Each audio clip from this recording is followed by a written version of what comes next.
Good? Okay. Yeah, awesome. Okay, good morning, everyone. Aloha. Very nice to see all of you.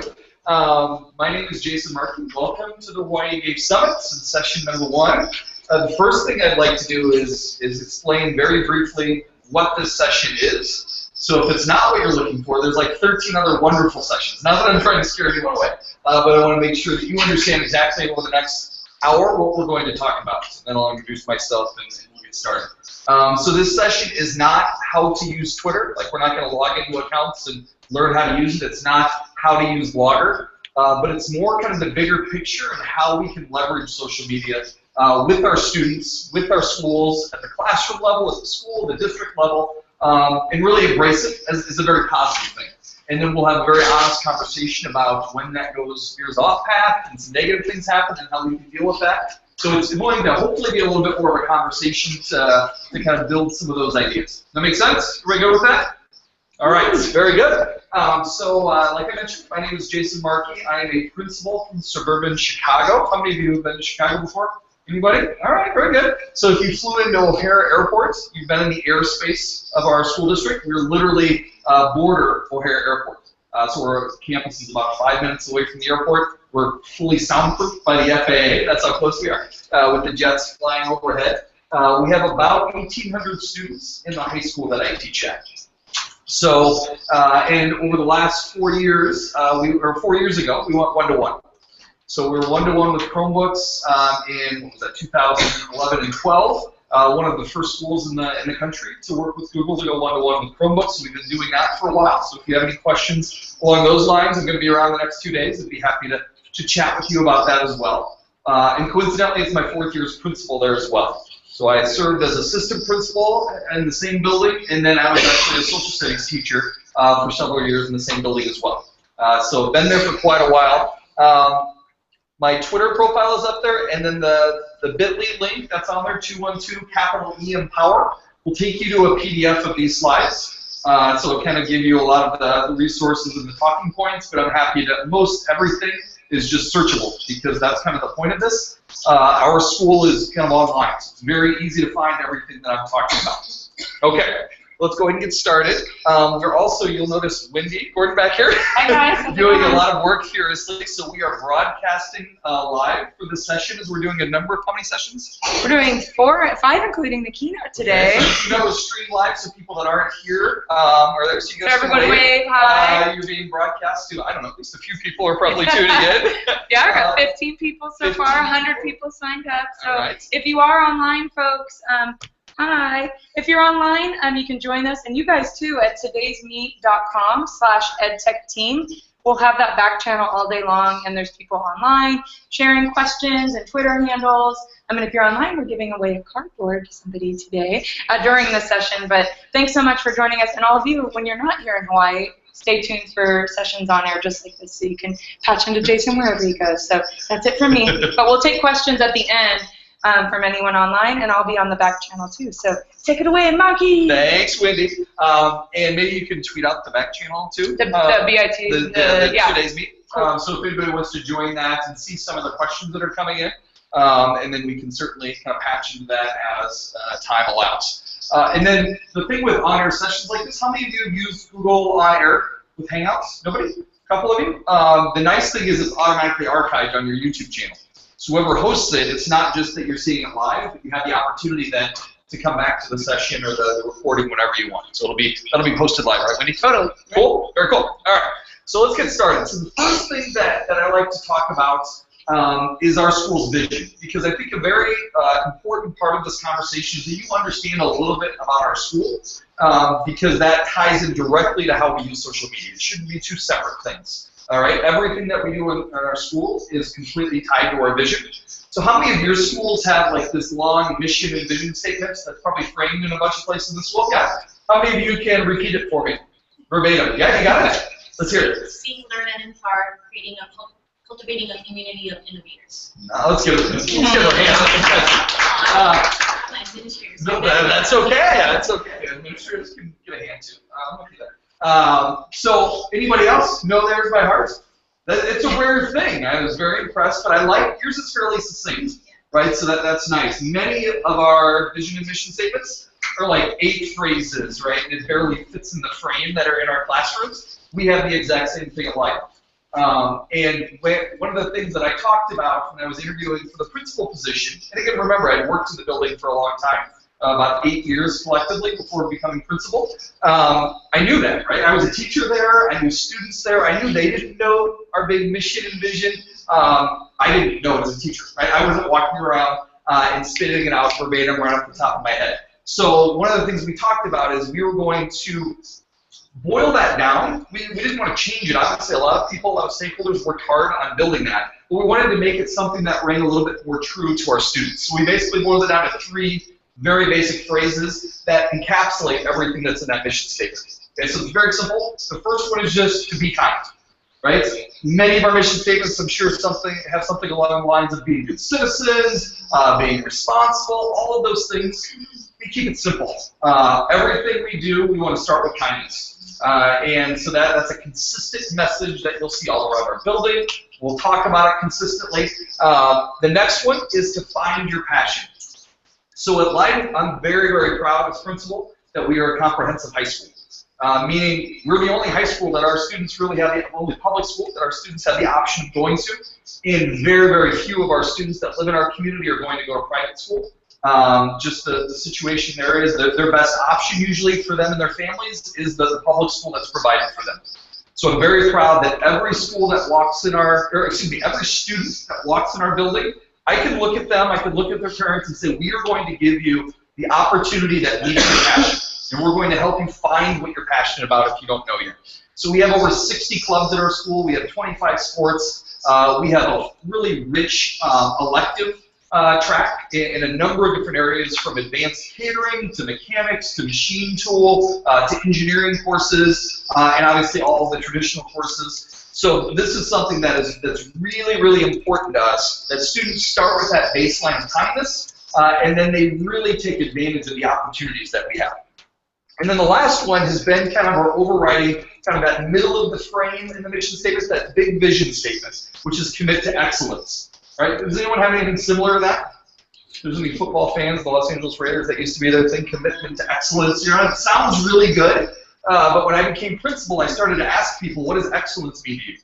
And they kind of just look at you with this blank stare, right? It's a tough thing to really define. And so if we're asking everyone to commit to excellence, even though it sounds like this big rah-rah thing, it sounds like, you know, who's going to argue with that, being excellent, what does it really mean? Right? What does it mean to see a student go through 4 years of high school, or if you're the elementary or middle school, whatever the stage is, how do you know if they've committed to excellence? So the other thing that we did when I was taking over as principal is we sat down with teachers, administrators, and students, and we defined it. So we looked at 7 different categories of student achievement, and we said in each one of these, what is the bar that we want to set? So when a student achieves that bar in all 7 areas, we can recognize their achievement as committing to excellence. Okay, so and we set those bars, and when our students check their grades online, they have a little meter in each one of those 7 areas that's updated all of the time with things like community service hours, things like credits earned beyond the basic graduation requirements, GPA, attendance rates, citizenship, which is the only one that everyone gets to start with and then potentially can kind of be retracted, and then they have to earn it back, which is things like suspensions, obviously behavioral incidents, participation in extracurricular activities, and then one of my favorite ones that goes along with finding your passion is committing to take an AP course or what we call a capstone course. So everyone's familiar, I'm sure, with AP courses, right? Advanced placement courses, which we have quite a few of them at our school. But if the student, that's kind of not the track that they're interested in, they're not really interested enough in a particular course to take that college level experience, they can take what we call a capstone course, which is kind of the end of any curricular track. So if you take a 4th year of instrumental music, that's your capstone. Take a 4th year of French, that's a capstone. The 4th year of, again, to get to that advanced catering class, advanced manufacturing, that's a capstone course. We want every kid in our school that walks in should be able to meet this vision of excellence without being in the National Honor Society. Right? That's not how we determine excellence, because that's only the top 20% of kids that are even eligible by NHS rules. So this isn't an honor society. This is what the vision we want for every one of our kids to head into. And Tech Volok online in Pennsylvania said excellence by example for their second graders. So I love that. I love that. That's nice. So yeah, again, I think it's just really important that we define that in a very tangible way for our students, so they know exactly what they're aiming for. So our kids can go on our mobile app and clock in service hours, and then it shows up on that meter on their online grades right away that they achieved those and they're working towards those. So the reason why I thought it was important that we kind of lay out that vision is because everything that we want our kids to do online needs to match that vision. So we talk about that all of the time. We want them to share, we want our teachers to share, but it all should tie directly to one of those three things, which are pretty broad, but they're all very positive, right? They're all building our school up, our community up. So that's an important thing to us. Okay, the other piece of this that we kind of put together as we moved along at our school is really tying into this philosophy of Ubuntu. Has anyone ever heard of this? I'm not talking about like the free operating system, Ubuntu, but you've heard of the ethic. Okay, so the cultural ethic of Ubuntu, if you haven't heard of it before, primarily started in some different areas in South Africa, and out of the Zulu language specifically, in one of the areas that I was reading about, the phrase essentially means I am because we are, or I am what I am because of what we are, together collectively, makes up the individual. And the piece of this that I really like, and this is something that we talk to our teachers about all the time, these two words that come out of the Zulu language that connect to this Ubuntu ethic. And one of them is sawubona. And what sawubona means, when someone would come into their village, they would say sawubona to them, which means I see you. So a very, very obvious thing, right? Someone comes in the door right now, and we say sawubona, that means I see you. So you're recognizing that that individual is coming in to join the community. And then the response that they were waiting for from the person entering was sakona, which means I have been seen. So what we talk to our teachers about is that for me, in our school as principal, this is the most important formative assessment that we do with our students, right? We should always be checking to make sure that our students have been seen and we recognize, they know that they have been seen, right? That they have connected with someone in our building every single day. Because if you don't have that, you can teach all the calculus you want, and you're not going to get anywhere. Okay, so this is, for us, this is essential. This is kind of that baseline of kindness that builds up our community. Okay, so kind of fast forward to how does all of this tie into social media, which is what we're here to talk about. So what we did my very first year as principal, about 2.5 months into the school year, I was sitting with a couple of our students and our activities director, and we were all kind of lamenting the fact that Twitter was kind of the scourge of society in our school, right? It was the worst thing happening, just to be totally honest. We had just started one-to-one, and one of the things that we talked about as a school when we went one-to-one is we said that we're not going to really change a bunch of other variables, right? We're giving every kid a device that's connected to the internet, so we're not going to change the furniture, we're not going to change other resources, we're going to kind of keep all of those things the same and then figure out as we go along what we need to adjust. Does that make sense? So one of the things that we didn't change at all, and then we needed to figure out very quickly, was our internet filter. So we were pretty open as a school for the most part. YouTube wide open, Twitter was wide open before because we had a few teachers using it, a few kids using it in the classroom before we went one-to-one.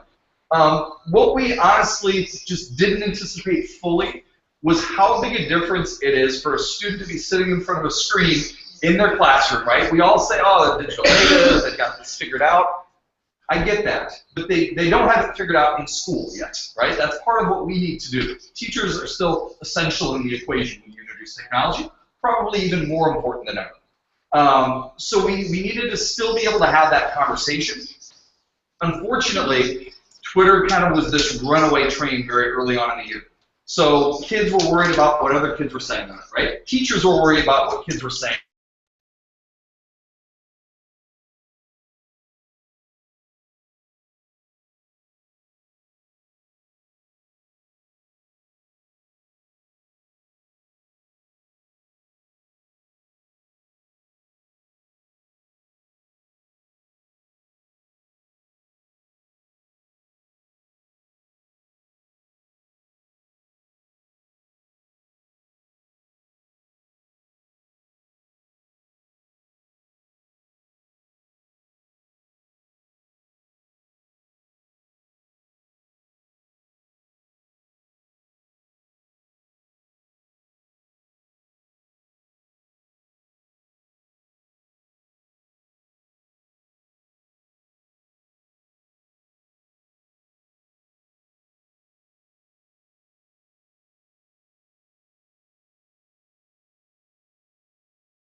the idea of the hashtag was we were going to use light and kind because they obviously were connecting with that vision that we had started that year. We were really focusing on kindness in the beginning to again lay that foundation. So the idea was they're going to hashtag things like kind. They're just going to send out random compliments to people, kind of celebrate wins at our school. And I said, that sounds like a great idea. And as we started talking, they said, well, yeah, then we can have light in sports, and we can have light in fine arts, and we can have all of these different hashtags. And so as we started to kind of sort through that, we very quickly realized, well, if we have 20 different hashtags for all these different things, right, how do people know when to find what and where to go and when to search it? So ultimately the conversation got to, can we just settle on one hashtag for everything? And then we arrived at the fact that, well, if it's things that we want to share about our school, they should all have one thing in common. We should be proud about whatever we're putting out there, which is how they were trying to differentiate what this new movement was with all of the other stuff on Twitter that we weren't very proud of, right? It wasn't the stuff that we wanted the community to see, wanted the parents to see. I'm sure in your schools, nobody ever tweets anything negative. I'm sure kids do the right thing in your school. It's probably just an issue we were having. But it was something that was really getting under a lot of people's skin. And it was even bothering kids, right? It wasn't just the teachers getting upset about it. I had a lot of students coming to me as principals saying, Mr. Markey, I think you should block Twitter. Even though I'm not on Twitter, I'm going on there to see what other people are saying to make sure I'm not talking about my friends. So we ended up starting this hashtag, and it wasn't like this huge success right away. Right? It was me, those two kids, and our activities director for about the first month. I'm not gonna lie, right? It wasn't like, oh, this is amazing, this is the best thing ever. It wasn't the best thing ever, right? It took some time, and we had to continue to build. And then when homecoming came around, big week-long celebration was huge, right? Everyone was posting to it. And then the Monday after homecoming, it was nothing. And it was the four of us again. And then we had this big community service event on Saturday. We called it Make a Difference Day. And it was a great day. Everybody's posting to the hashtag, and then the next 2 weeks would come and nobody would post. So it was kind of this little spiking with big events, but we wanted to kind of own that and say, all right, whenever we see anything, we need to celebrate it. We started painting hashtag Light and Pride around the school. We got a bunch of T-shirts made. We actually had an original one that was a little bit different than this. Then whenever anyone posted the hashtag at the beginning, I would go to their class in front of everyone, just throw them a T-shirt. So, and I'd say, thanks for continuing to generate that buzz.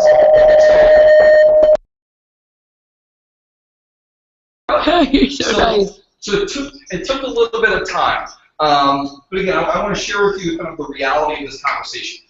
So before I go any further, do any of you currently use a hashtag at your school or your district for students? Not for staff necessarily to share, but for students. Some of you are shaking. Can you just describe a little bit of what you do at your school? It's why I'm a long-term substitute teacher at Wyandotte School. So their hashtag is Surrender Strong. Okay, cool. And they kind of the same thing to share like sports wins and any type of quotes. Yep. They'll share it there. Any type of pictures that they take at their games, they're also posted there. Cool. Out in the community, same thing. Yeah. So it's a community based, but it's for students. They have every access to it, and it's shown on their morning bulletin every day. Yep. I love that. And I think, again, the promotion of it is really big because not everyone is on Twitter. And it's not just on Twitter, right? Hashtags are across any social media platform now, so you got to remember that. We'll talk a little bit about that. But it's, so it's on Instagram and Google Plus and Facebook and all these other places. But it really needs to be communicated. So now we go out in the community and we post it on signs in local businesses. And the businesses then tweet out, hey, we have a special after the game. They're taking advantage of it too. So we're continuing to build that. The other thing that we did at the same time is we started a blog. Okay, and the blog, and these kind of worked in tandem, because the whole idea, let me go back to the hashtag for a second, because I always worry that someone's going to run with this idea and not totally realize what you're getting yourself into. So just for the record, so no lawsuits later, that's on YouTube, so you can't sue me. You do not control a hashtag, right? You do not own it. Your school, if something goes haywire, you can't do anything about it, right? Now, if there's things that are posted to it that break Twitter's rules, essentially, like their conduct policy, you can report them, and likely they'll be taken down if they break the policy. But if it's just, I don't like that other school used our hashtag, Twitter is not going to care, to be honest with you, right? And you're not going to be able to do anything about it. And we'll kind of talk about how we countered a few of those things that we've come against. But you just need to know that. The other thing I would highly encourage you to do is to search what you want to use as your hashtag before you start using it. Because there might, we're the Eagles. We didn't want to use Eagle Pride because there's about 7,000 schools in the country with the mascot of the Eagles, right? So all of a sudden it wouldn't be just Leiden. Now we have a kind of a unique school name, so that was pretty easy for us. There's one university outside of Amsterdam that's spelled differently named Leiden, so we're pretty safe with Leiden Pride. But you might want to definitely search that to begin with. So the other thing, again, at the same time that we did is we started a collaborative blog. So we have a school-wide blog, really district-wide, that we've used where anyone can post to it. And this idea came from a couple of school administrators at the time, George Kuros and Megan Howard, who was based out of Atlanta. And they had done something the previous year called 180 Days of Learning. And they literally, every day, they found a story in their school and asked that person to blog. Could have been as short as a picture from the class in a paragraph, right? Could have been a quick video that they wrote something about. Or it could have been a longer piece. But they were trying to capture these stories of their school to really give everyone a voice in their school, which is what the hashtag is about. You know, there's a reason that I don't have the Leiden High School account in my name, because it's not my story to tell, right? I'm the principal, but it's not my building. It's our students' building, it's our community's building. So everyone needs to own that story, and it's the same thing with our blog. So anyone that wants to post to our blog can just email me whatever they want to share. I technically own the blog, so I'm the one that posts it. But we just put it up there and we run with it. So one of my favorite examples of a blog from our student blog was actually about our Twitter hashtag and kind of the story behind it. And you can find it very easily if you want to look it up later. If you just search Leiden Pride, a student perspective. It's now been hosted in about 3 different places. So the author, Maya Volka, who was a junior at the time, this is a few years ago, she's now a freshman at the University of Illinois, she essentially wrote an essay for English class. And her essay in English class was talking about how she felt our use of Leiden Pride, now this was in its 2nd year, how our use of Leiden Pride had really shifted the culture in our school to a much more positive thing. Right? It wasn't using Twitter, but it was giving everyone access to all of the great things that were going on. Because high schools, and I'm sure others, elementaries and middle schools in their own way, but especially large high schools, right, become these kind of very self-contained silos of teachers, but also of kids, and we don't realize that all the time. You know, you have kids that kind of run in this activity, and they don't necessarily know what these kids are doing over there. Or if they're in the science program really into that, they maybe have no idea what they're doing in humanities. So when we started sharing that, everyone started to realize all of these amazing things going on in our school. There wasn't anything necessarily different going on, but as people started sharing all these good things, it started to snowball. And we started to see more kids just with these random acts of kindness throughout our building. Putting Post-it notes in all the lockers before they got to school because they saw someone else do it on Twitter 2 weeks ago. Right? So it just started to snowball, and we started to see more and more of it because they shared it. So I actually found out about this essay that Maya wrote for English class because we were sitting at a Women in Technology event that we hosted. We actually had a representative from Google there speaking with our students and some other women in technology. And we were talking with the representative from Google, Jordan Pedraz at the time, who was working there, and a few other women and a few other students. And Maya mentioned that she wrote this essay. She goes, "Oh, Mr. Mark, I should show you that." So I had her share it with me real quick, and I read it on my phone. I said, "Maya, this is awesome. We need to share it on the blog." Just made sense to me. You know, it's about our hashtag. We should have it up on so people can read it. And she right away said no. It kind of reminds me of my daughter who's sitting here a lot of ways. Where, you know, at first, like, no, nobody's going to want to read that. Was essentially her statement. I said, "Maya, I think, you know, people will be interested in what you have to say. I haven't written a blog post like this really about our hashtag, and I think it's great that you as a student just thought it impacted your school so much that you wrote this essay." She's like, "Well, I wrote it for English class. It wasn't for anyone else to see." So that's, you know, a blog post can be anything. That's kind of the beauty of it. You just publish it, and that's what makes it a blog post. She still didn't want anything to do with it. So I just kind of kept twisting her arm and didn't give her a choice. I said, finally, you know, what's the worst thing that could happen? No one reads it. Guess what? That's just like your English essay. One person is reading that essay right now, your teacher, right? Maybe a couple of peers that edit it, but no one else is going to see it. The worst thing that can happen is you post it online and still only your English teacher reads it. So finally, she just was sick of hearing from me, I think, so she allowed me to post it. And when we posted it, the very next, within the hour, really, these comments started pouring in on Twitter from all over the place. Just people picking up and saying, this is exactly what schools should be doing. this is what other administrators should read to learn about, the impact that social media can have. This is how students should think about the power of social media. The funny thing about Maya is, I don't know if you read that initial little excerpt of her essay, is that she doesn't tweet at all herself. So she was seeing she wasn't seeing any of these tweets, right? Because she has a Twitter account, and I mentioned it in the first tweet about the blog post, and a bunch of people retweeted it, so they were trying to tweet her, but she wasn't seeing them because she's never on Twitter. So I was taking screenshots of these, kind of like I did here, and I kept emailing them to her all day. And seriously, like through the first day, it had like 1,000 hits, which is not typical for our blog. So I was emailing her, not 1,000, but I was emailing her several of the tweets, and finally she said, "Okay, Mr. Martin, stop. I'll look at my Twitter account." She still did not tweet at all. She didn't tweet anyone back. I said, "Maya, at least you have to start to respond to some of the blog comments." Oh, I thought I had them up there. So she had a bunch of comments on the blog itself, right, which is one of the ideas behind blogging. Not that it's just something that people read, but it can start a conversation right there on the page, right? Someone can add a comment, you can reply. So she was, again, very kind of shy and humble, and she would just say, "Thank you for reading," and not kind of celebrate her success. But a couple of other interesting things happened. So later that spring, after she posted it, I was at Google for a meeting with a number of universities and high schools from around the country, and they bring us together a couple times a year just to think about big things in education. And at that meeting, their head of the education department started with my blog post. Like the University of Texas and NYU are there, and these other large school districts from around the country. So I quick grabbed my phone and started recording and sent it to Maya. Said, "Guess what? They're reading your essay at this meeting at Google at the headquarters in Mountain View right now." And then later that summer, we host a summer conference every year around one-to-one and really just innovation and education. And EdSurge was there. How many of you have heard of EdSurge.com before? They do a lot of reporting on ed tech. So one of their writers, Mary Jo Matta, was visiting our conference, and she happened to sit with Maya's little sister, Ada, at lunch during the conference because all of our students volunteer at the conference. And Ada was, of course, bragging about her sister's famous blog post. And so Mary Jo read it real quick on her phone, and then she found Maya and sat with her at lunch and said, "I want to feature this in EdSurge, but we'll actually feature you as a contributing author." So now on EdSurge.com, they posted it. They shared it in their weekly newsletter, which was global, right? Probably tens of thousands of hits from that, and then in addition to our like 8,000 hits from our blog post at that time. So now she has a biography as a contributing writer at EdSurge.com. Wow. So I'm going to tell you, like, not all of our blog posts have this story, right?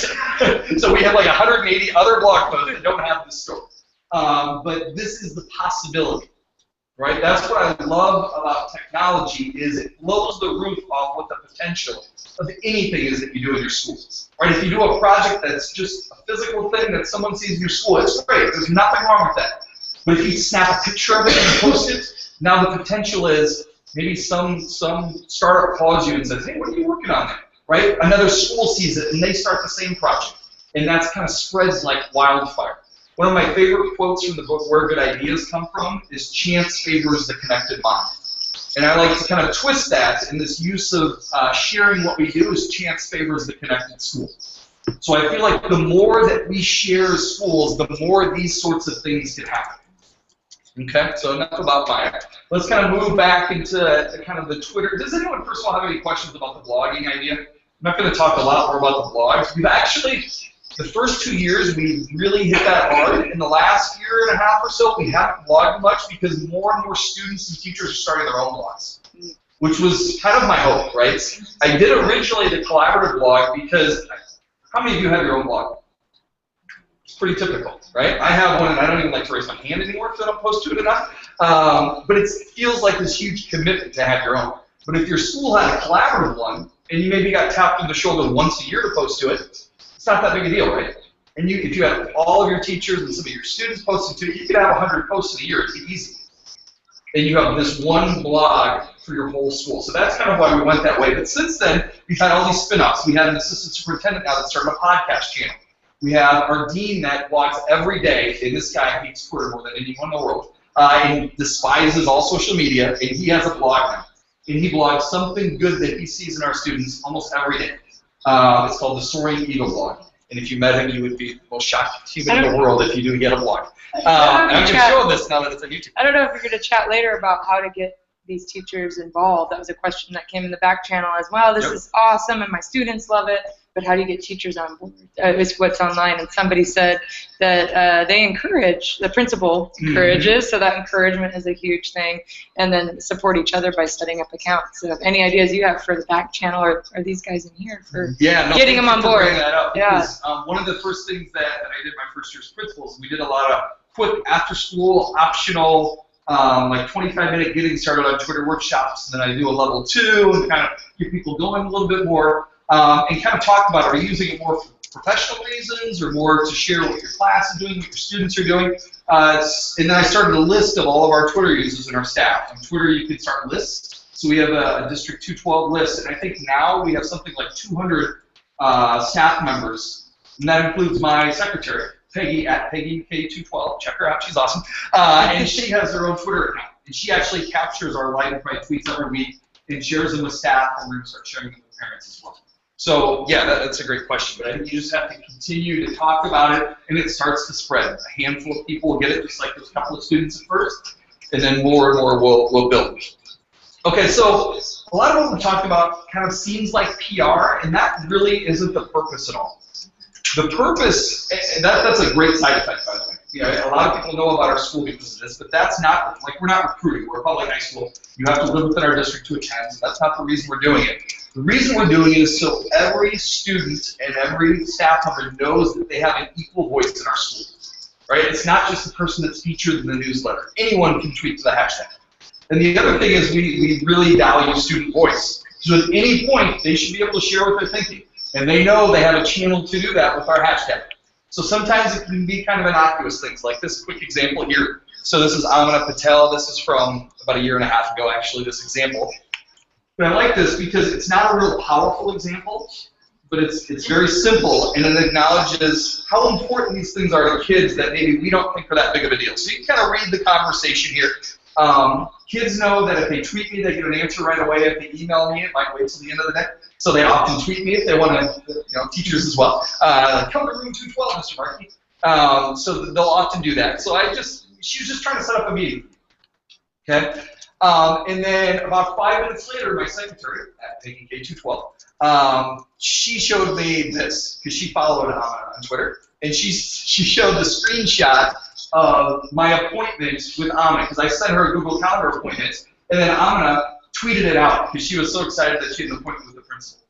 Again, you get it, right? I mean, it's not a big thing. The question she had wasn't even that important. I don't know, maybe she doesn't know Spanish that well. But it wasn't that important of a question, but it was just how excited she was that the principal got right back to her and thought enough of her time to make a formal appointment on the calendar. Now, the real reason I did that is because the calendar was filled up in the next 10 minutes, and I never would have got to on it, right? But they know, again, officially on Mr. Markey's agenda. That's how easy it is. And what I love about Twitter, again, not for PR, for the sake of selling our school out there, but for selling our school to our students that are in the building. Like, other students see this, right? And they know that anyone can do this. It's not like 10 students that have the capability to do this. Anyone that can get on Twitter can shoot me a message, right? They can email me, they can stop by my office, however it works. Yeah? So do you guys have like a school Twitter account or just individual people in the hashtag? Yeah, so really it's more individuals and just using the hashtag. One thing that we went to, and I screwed it up, is we had this really great idea that Sweden used a few years ago. And they had a kind of a traveling account where it was at Sweden, right? And they would give it to different areas in the country that they wanted to promote for tourism, and they would just give it to an individual that lives there and say, hey, this is why you should come to our region or our city or a town, and this is all the great things to see, and they'd have it for a week or two. So we did that with our school, and we passed it to different students or different teachers, whoever maybe had an event that week, or just something they wanted to share, and then somebody lost the password to it, so we got locked out of it. I don't know who did that. It might have been me. It was a really great idea, but we still wanted that someone else owns it, right? No one person owns our voice.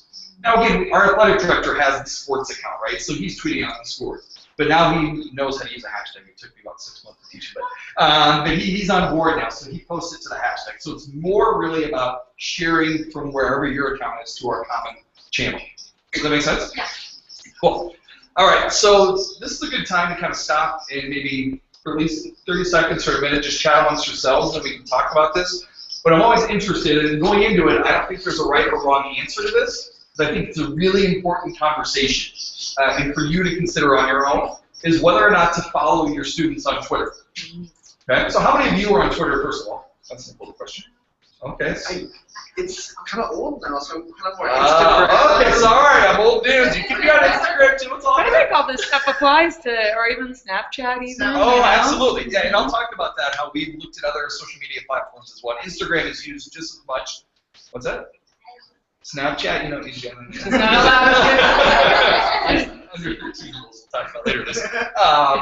But let's at least, so just so some of you maybe aren't avid Twitter users, so maybe we need to have a session tomorrow about that, I can do. But when you follow someone on Twitter, the basic thing you should, how many of you are on Facebook? And Facebook's a little bit different. Facebook is like a social contract. I'll be your friend if you'll be my friend, and we have to agree, right? And then I feel really bad if you never accept my, accept my friend request. So Twitter is not like that. Twitter is kind of two one-way streets. Like, I can follow you, you don't have to follow me back, right? The only advantage there is to following someone back is that you see them in your timeline all the time, and you can send them a private message, okay? So knowing that, can you just talk through maybe with someone next to you, introduce yourself for like 30 seconds or a minute? Should you follow your students on Twitter? Do you follow your students on Twitter? Maybe you can share why or why not, and I'll share my opinion. Go ahead. Shout it out. Someone had a question about under 13.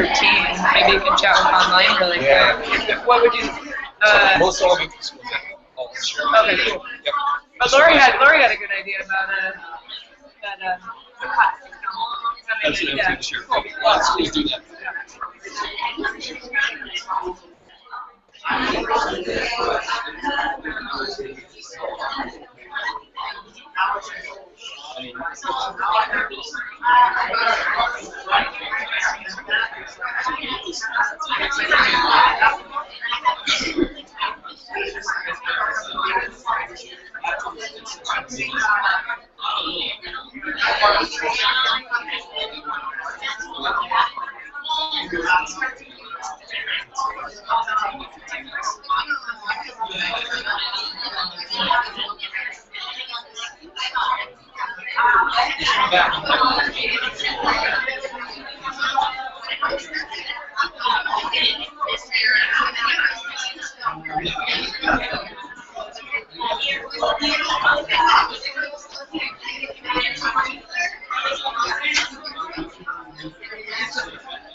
Alright,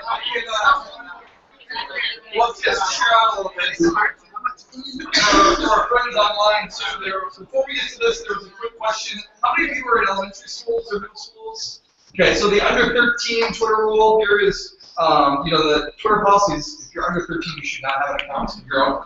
So I think the question came when you come online, how do you kind of use this at the elementary level, right? If you want students to be sharing their thoughts. So some good friends of mine that teach in Chicago in elementary school, they, on Laidler and Anita Huffman, who actually works with me, still her way, at Leiden, in their elementary classrooms, they have a hashtag NTA Learns, which is an outstanding elementary one. I encourage you to check that out. They have Twitter Tuesdays, and they have kind of a big question that all the grade levels talk about. So they see, like, from kindergarten through 6th graders, right, or 5th graders, what they're kind of talking about. And what they'll do is they'll collect either through something like Today's Meet or a closed back channel or even a Google form, they'll collect the students' thoughts, and then the teacher will have a class account that they tweeted out from their class account.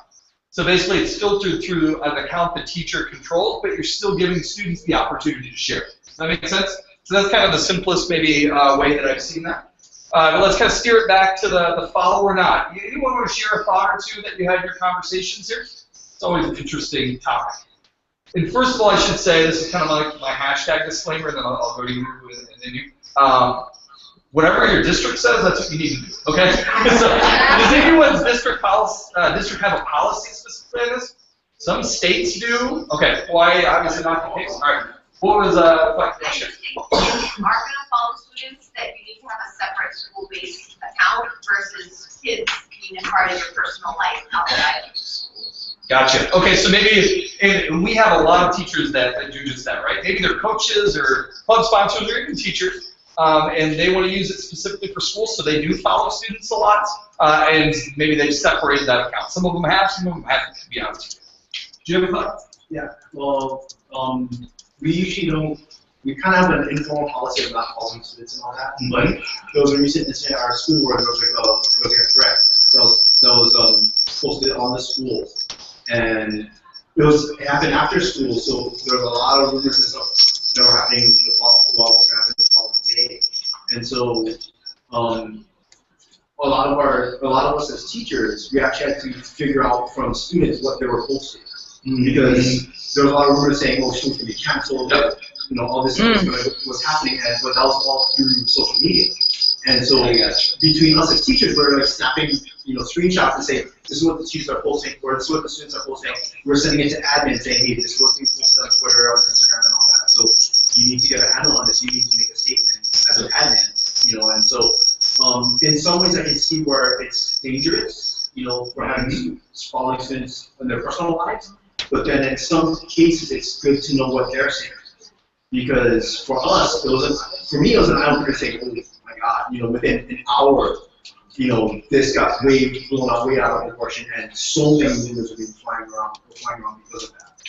I think that's a great point, by the way. And whether you individually follow students or not, as a school collectively, you need to understand how social media works, right? Like, we're beyond the point where you can just have the same style and ignore it. Whether you embrace it and have school hashtags is another conversation.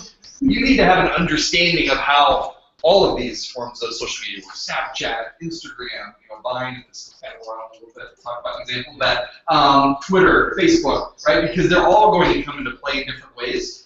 That's again why we like to encourage it in a positive way, because we want kids to know, hey, we're in this space too. And so is the rest of the world, right? It's not a private space just for 17-year-olds. You know, that's what a lot of them think, like, oh, nobody's on it. And you know, they go through phases like Facebook used to be, kids aren't on Facebook anymore. If they are, it's just like, well, this is where my mom can see me, and I'll just post, hey, I went studying today. And then on Twitter, and I say a lot of times, hey, they tweet like they talk, right? And that's just because that's what they're doing. They're having a conversation. They're not even thinking about the public component of it. So that's why we wanted to show them, hey, this is public, and we celebrate the good stuff, and you need to be aware of the other stuff going on.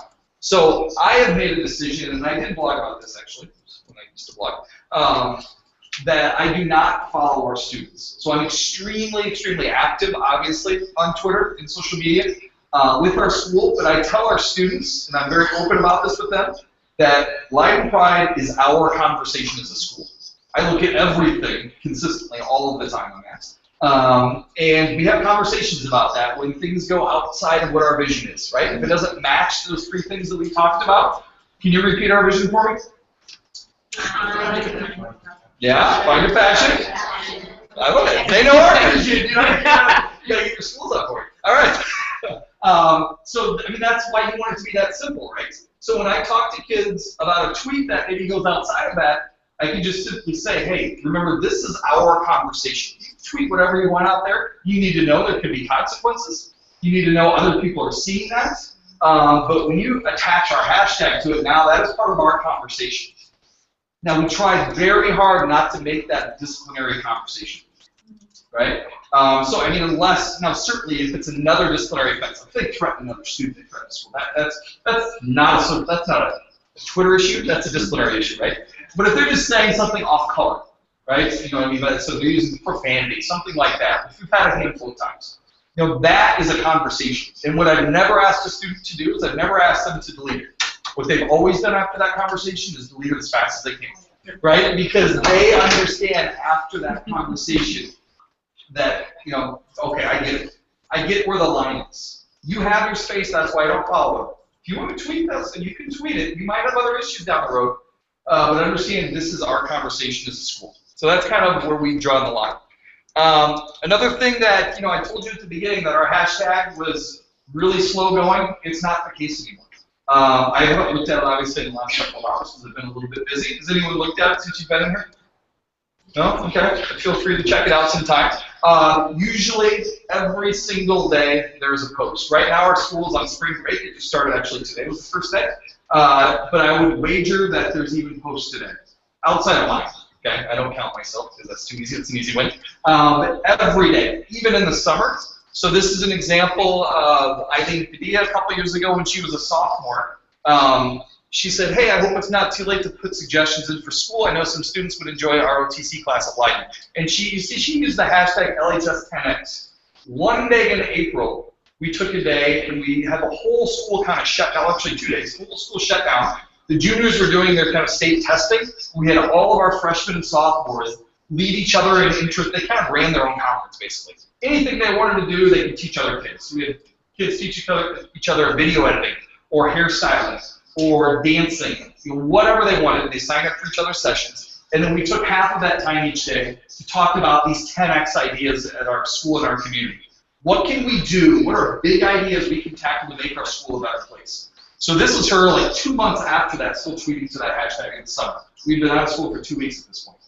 So the conversation still is going on. We ended up having 2 appointments that summer to talk about it. She came in during the summer to meet with me and talk about an ROTC class. You had a tweet last night about the senior wars going on right now. So the senior wars? The physical education yeah, class, we have a big junior Olympics event. I missed, first time I've ever missed that, so sorry. But, you know, I had a chance.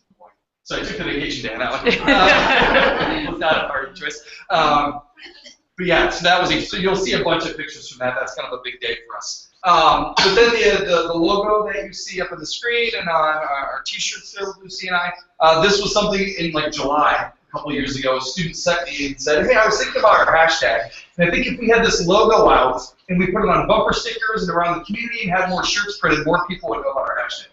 This is a kid in the middle of the summer thinking about how we can get more people involved in what we're doing. This is not a student that was overly involved in school activities, right? It wasn't a kid that was on our student council or student leadership team. It's just a kid that realized that this is kind of a cool thing our school's doing. We want to do it. Now, since we're at a conference talking about digital citizenship and a lot of things, I understand that this may be a trademark infringement.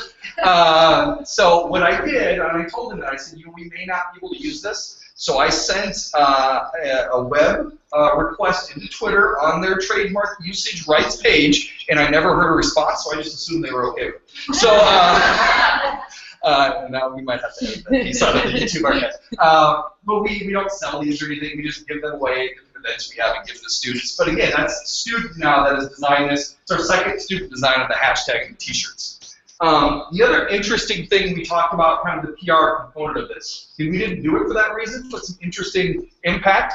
You know, a lot of schools complain about the press and how the press covers schools because most often they cover it for sports and they cover it when something bad happens, right? Like those are the two times. What the press does with us now is every time they have a story about our school, they post it to our hashtag. Because, and it's not just them trying to be nice, why are they doing that?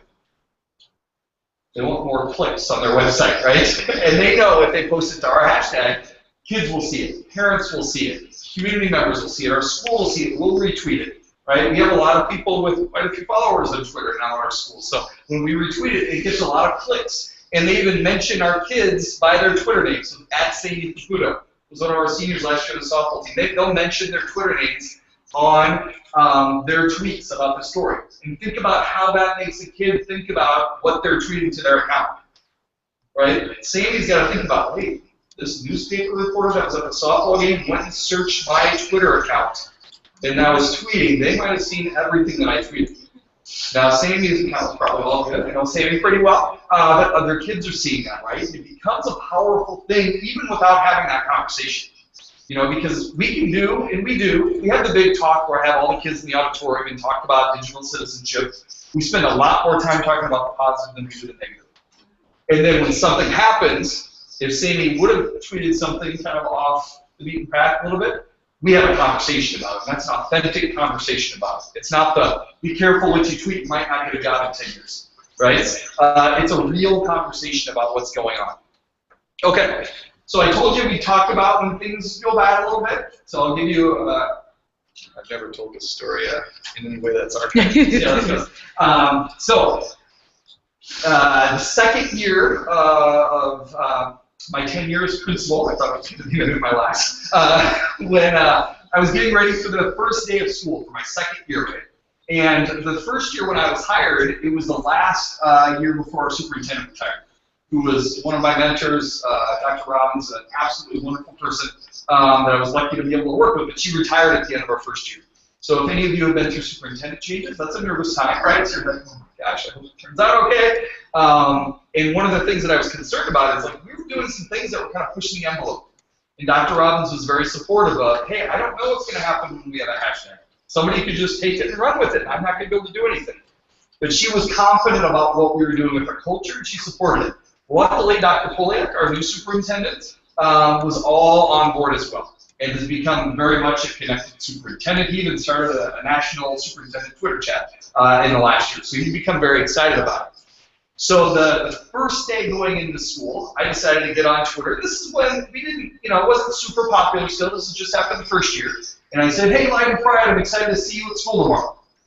And about 20, this is right before I went to bed on Sunday night, about 20 seconds later, I see a tweet back that says, F you, Light and Pride.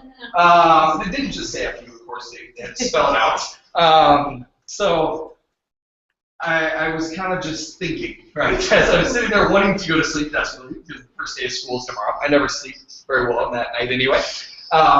And as I'm thinking about what do I do here, I see it retweeted and retweeted and retweeted, which if you've ever followed a hashtag, right, that just means like the whole screen is filling up with that same sentiment. Not a kind of, right? Not within our vision, I should say. Usually when something happens, it's pretty easy to figure out who's behind it. Now, I don't know if you know this or not, but not all kids use their real name on Twitter, right? Are you familiar with that? I just want to make sure you know. So clearly I didn't know who this was. I looked at the picture, I had no idea who it was. Usually though, if you just dig a little bit, you look at their tweets, you'll see that mention of a kid, and you can figure it out in about 45 seconds. They're not that clever.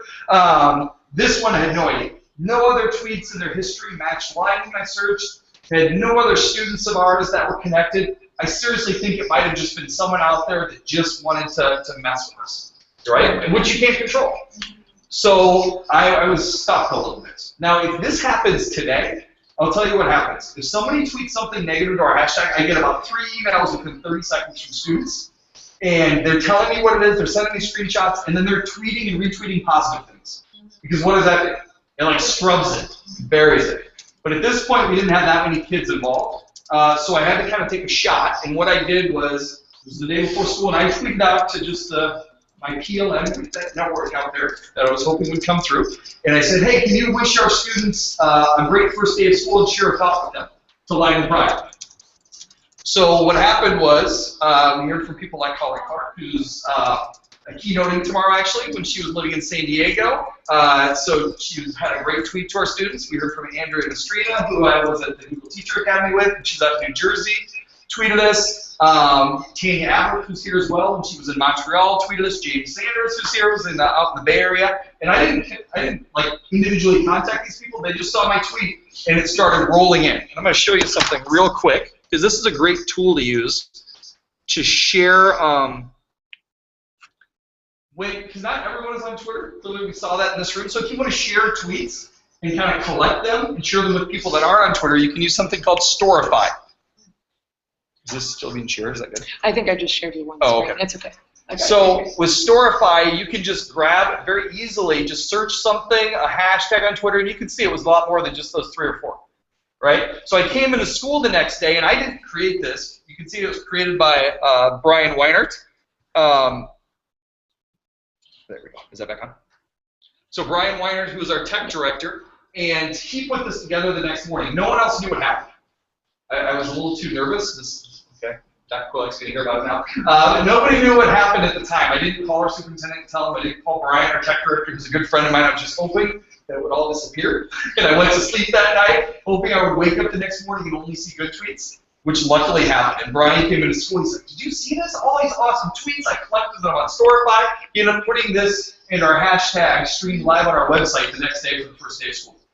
So what started out as a near disaster the night before, right, that I was very nervous about, turned into kind of a cool win for us. Oop. What happened here?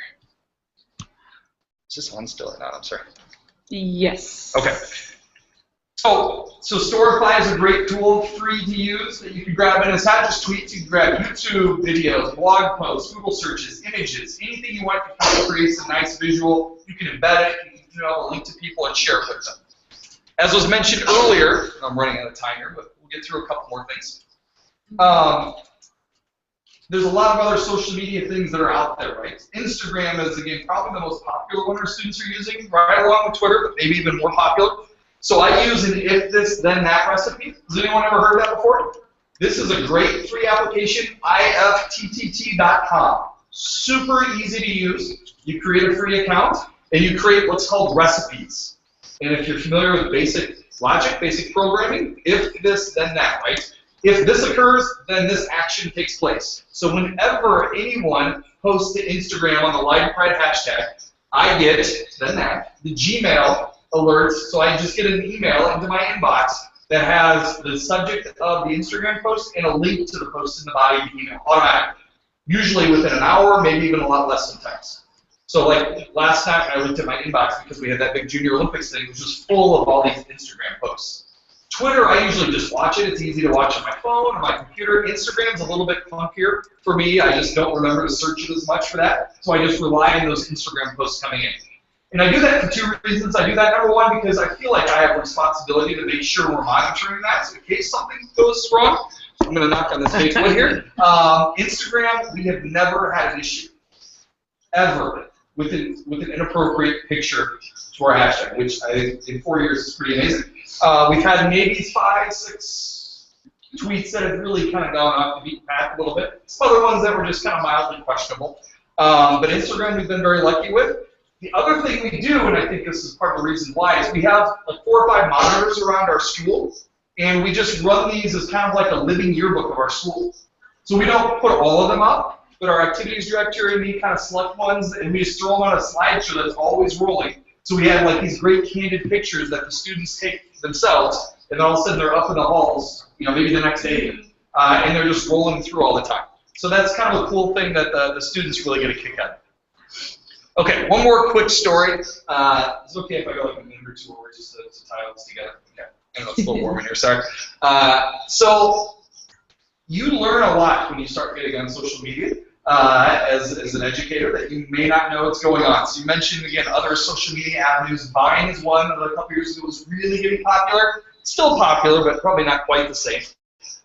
So we were talking to our students, as we often do. Actually, my assistant principal, one of our assistant principals, Karen Britter, was talking to students out at lunch, and she told me that when she asked them about Vine, if kids were using it, that they were telling me, hey, we have like a Vine celebrity at our school. And I'm like, what? And she told me the name. I'm like, oh, I know Billy. I know he's a celebrity. He's kind of just run-of-the-mill kid walking around our school. So I went up to Billy because when I looked at his Vine account, he had over 500,000 followers on Vine. And then the next time I looked, he had over 600,000 followers. I think at this point he's at 750,000. Literally every time he posts a silly 6-second video, he would have like 30,000 hits. And then very quickly he adapted his own YouTube channel, which he monetized. So when I talked to Billy, though, the interesting thing was I walked up in the hall. I'm like, Billy, I had no idea you're like this big celebrity on the internet. And his head went directly to the ground. And he said, what? You saw that? I said, Billy, like 500,000 people see it every time you post a video. Yeah, I heard about it. I heard something about this. And I got this sense that, again, he thought, oh, I thought this was this world 15 to 19-year-olds live in, right? Mainly boys, right? That watch these silly videos. How could other people see this? I said, Billy, you're okay that I saw it? And just to give you a little background, you can search later if you want. It's kind of, if there was a cross between Chris Farley and John Belushi, it would be Billy, probably. That's kind of his avenue of sketch comedy, that he literally would do these 6-second sketch comedy videos. Maybe some of them were PG-13-ish, kind of blurring that line, so he wasn't real excited that I saw some of his characters. But it was such an interesting exchange to me that just from that very brief conversation, he realized, and I saw a light go on, oh, my grandma needs this. My mom can see this. And then later he came back and talked to me, and he told me that a production company in Chicago offered to take over and professionally produce his YouTube channel, and he declined. He said, no, that's okay. I've already monetized. And he turned down their contract offer as a 17-year-old to produce his YouTube channel because he already had it figured out. So interesting stuff. All right, the last thing that I'm going to just end with, and I'll let you move on to your last session here. This is from maybe about a month ago when we had a big event for a former student of mine, actually, when I was a classroom teacher. And this, I won't be able to get through, so it's a good time that we're ending with this. But so he was suffering from cancer at the time. And so he was in Seattle, and we had to get him a medical flight home so he could be with his family. And we had a big fundraiser for him that our whole school put on. He was in choir, so a bunch of choir students came back. It was a great night. He ended up actually showing up that night, getting in. And then about 2 days later, he passed. So the reason that I'm sharing this with you is because, you know, when you build a community, whether it's online or in person, right, it's not just to celebrate all these great times, right? So when something like that has happened, it's happened a few times over the 4 years that we've done this, these are the hashtags that we see together. And it's not kids like inappropriately sharing. We had 2 kids, other than Greg recently, passed since I've been principal. And in those 2 cases, the first place I heard about it as principal is on Twitter. And I don't share that as a negative thing. That's what kids were going to immediately to kind of connect with someone, right? So this is where our community is. This is where kids have come together, teachers have come together, and they know that they have that support built around kindness. So I hope that maybe sparks some ideas, spark the conversation that you can take back to your school. If you want to talk to me more about it, I'd love to chat with you over the next couple of days. Thank you very much, and have a good day. Let me ask you a quick question, or do you have a next session? Yeah, but I mean, it's in this room. And we got okay. I'm going to put the URL back up just for anybody who wants it. So let's wait, we can put this really quick. So on the back channel, they just had a question about digital citizenship. Thanks for coming. Yes. Let me turn this on. Hey guys, if you're on the back channel still, I'll turn on our camera here with Jason. Maybe you can see us. I'm not sure if this one works actually. But there's a digital citizenship preparing students and students to publish on blogs. What is Leiden's kind of I guess is it DigCit preparation? Yeah. So and that was on like the next 3 slides. Oh. 2 things are already. Hi. Okay. Hello. Thank you. Awesome. I don't know. I think this guy. Let it powered off. 1 second. Are we Hello. good? Where's it coming from? Let me just do this. Sorry. I can't even hear where it's coming from. Oh, it's coming from you. I can just get Wait, you can get out now.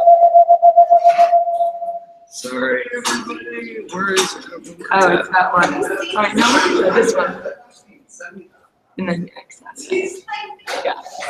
No, it's not that one. That's my. It was on my life. Yeah, I found it.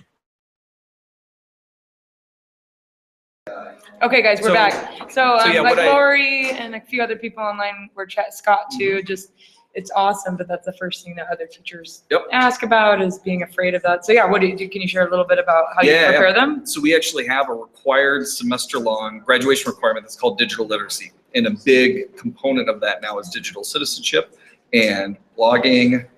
Actually, the teachers, most of our teachers now have all of the students create a Twitter account, a blog, and a LinkedIn account. Nice. And they talk the about, is awesome. It's fun when they create it because I get like 100 invites on LinkedIn from all of our students. But and the students really start to understand the differences and how they use those avenues of social media. And, you know, why should my profile picture look different on LinkedIn maybe than it does on Twitter? And what sorts of things should I blog about? So they use those tools then throughout the class. So having that graduation requirement lays a nice foundation. Awesome. Well, thank you, Jason. Thanks to all the back channel. Really, really, really great conversation. They actually a lot of hashtags were shared and best practices too. Awesome. So, Great. so I'll send it over to Jason so he can see your hashies as well. Thanks, guys. Thank you. Have a great day. This will be archived on the Hangout channel. But if you want to come to the next one, go to that link on Google+. But we'll still use the same back channel. So hang out in here, and we'll see you in 25 minutes. Thanks, Aloha. everyone.